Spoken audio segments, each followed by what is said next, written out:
Greetings, my name is Mr. Good and Kinky. In this video I am going to be talking about the original sin and free will. And I am going to be establishing very clearly and proving beyond a shadow of a doubt that the original sin was free will. Now I'm fully aware that Christians want to try and assert that their God gave them free will so that they could choose between God and Satan. However, this is clearly not the case when you look at the Old Testament.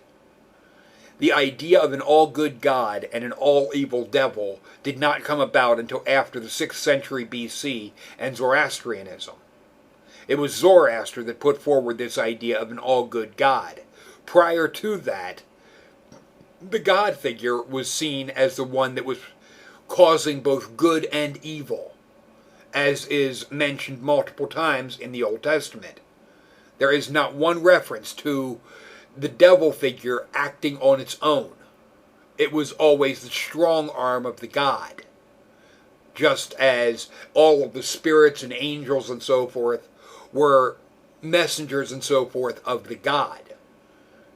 In the Old Testament it was more of a monotheism.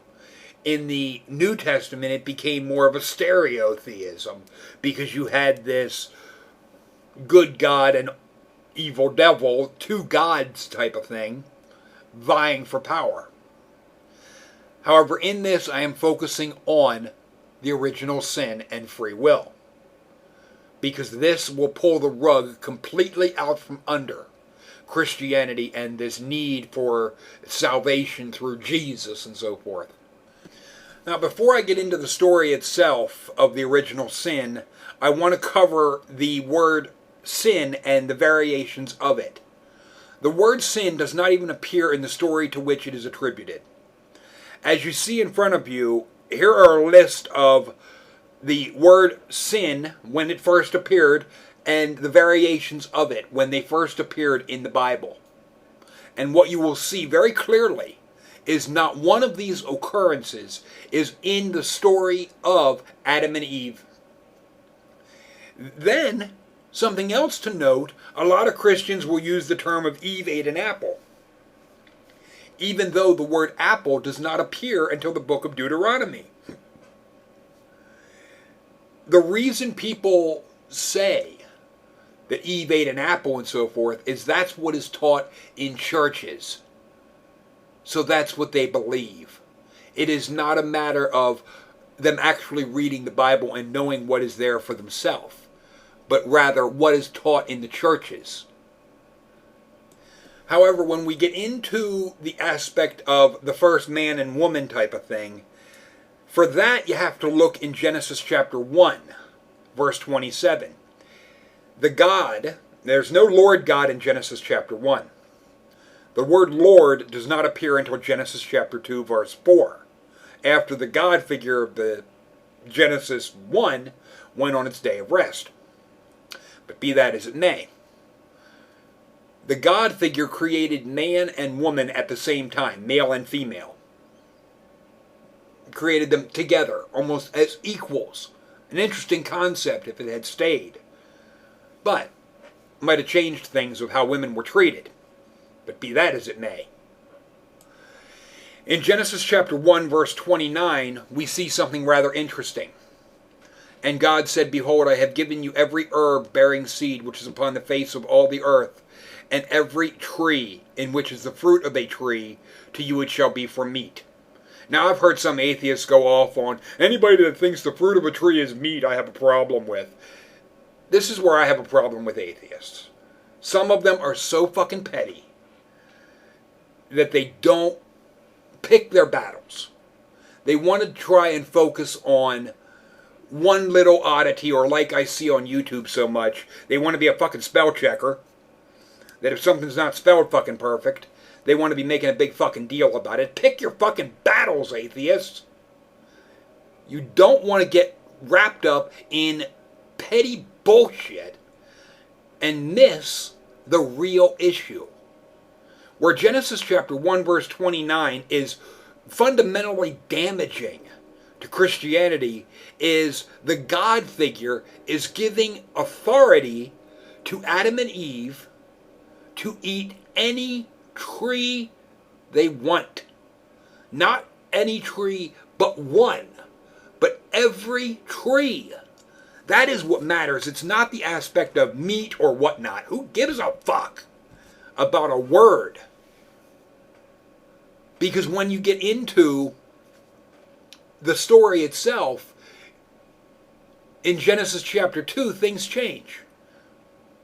Now, some say this is a retelling of the same thing, but if that's the case, why aren't the male and female created at the same time? But, be that as it may, in Genesis chapter 2, verse 17, the Lord God says, "But the tree of the knowledge of good and evil, thou shalt not eat of it, for in the day thou eatest thereof, thou shalt surely die." Without knowing what good and evil is, you can't understand what death is. Because in order to understand life, death, good, bad, white, black, wisdom, ignorance, you have to know good from evil. You have to be able to make those connections in your brain. There is no evidence that animals can make those connections. There is also the fact that the female is not even created until Genesis chapter 2, verse 22, after this instruction is given. To try and say that somebody that wasn't around when you gave the instruction has to be accountable to the instructions that were given, it really makes no fucking sense.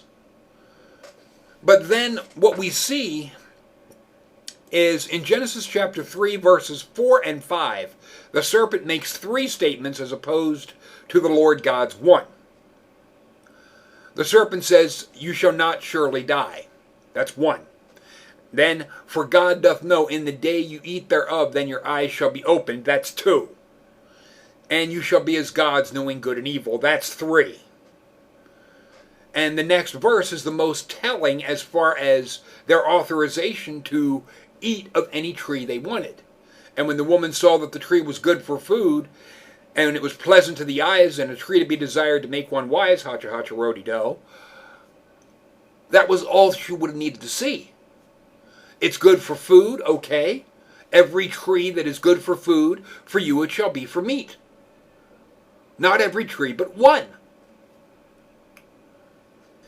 Then in the very next verse, we see the first 2 statements of the serpent proven true with Genesis chapter 3, verse 7, "And the eyes of both of them were opened, and they knew they were naked."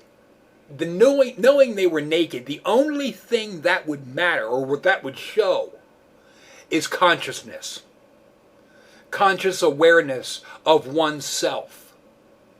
Because there is no indication that an animal in nature is consciously aware of its own identity. There's even indications with monkeys and so forth when they find a mirror that they don't initially or even realize that it is them. They think it's another monkey. Self-awareness, being aware of oneself, seems to be an aspect of the higher brain, which would indicate, in the metaphoric sense, prior to this action, Adam and Eve were no different than animals. They were literally animals. And if they had done what this Lord God had said, they would not have had free will, because animals do not have free will. Your family dog cannot make a conscious choice on its own. All it can do is respond to stimulus. It is called stimulus response. That's why dogs chase cars. That's why they do the stupid shit they do. They're responding to stimulus. They're not making a conscious choice of actions that they want to do because it seems like a good frickin' idea.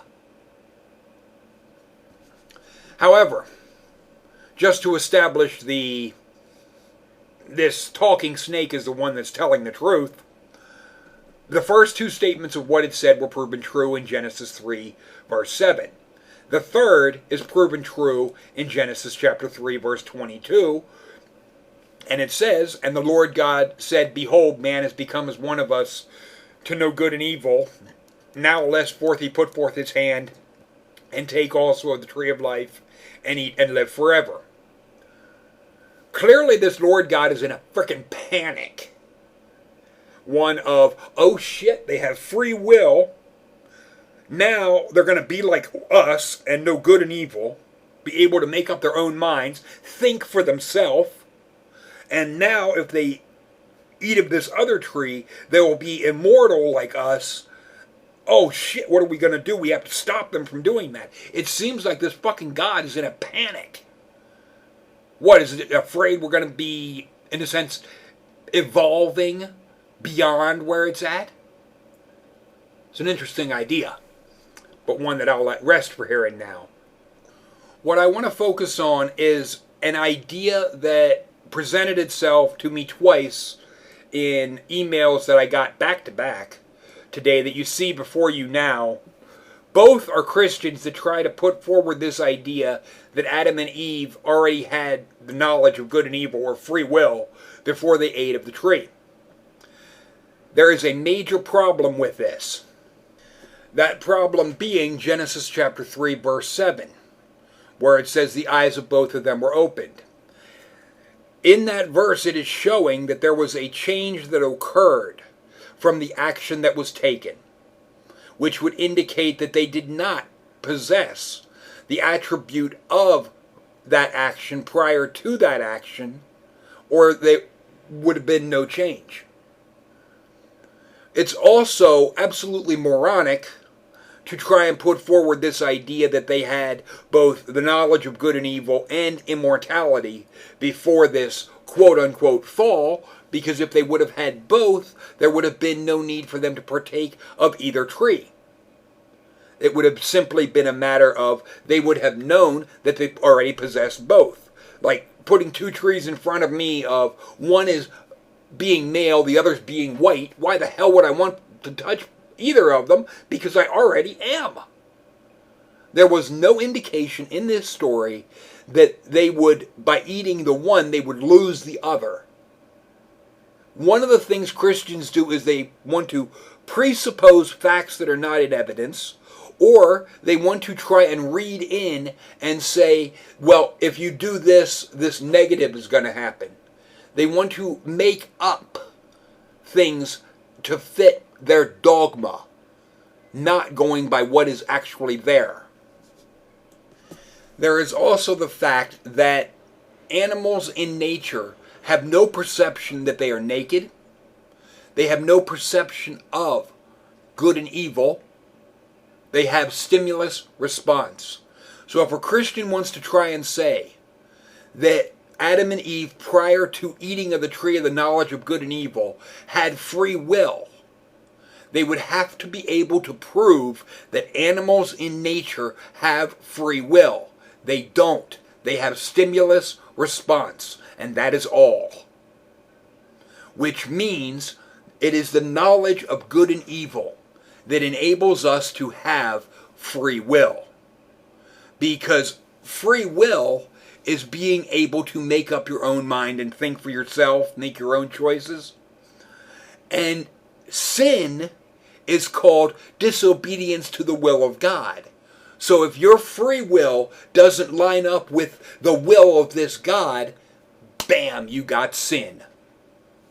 Which means the original sin is free will. It's inescapable. Christians cannot have it both ways. They want to try and say we're born with this stain of sin. We're born with free will. That's what they have a problem with. Free will. The fact that people can think for themselves and they can make up their own mind. They don't have to think as you demand they think. That is what pisses them off.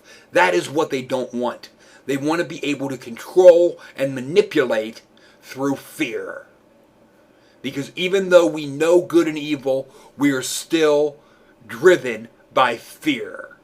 The primal fear that can grip animals in stimulus response, we can also become subject to. And a lot of times are.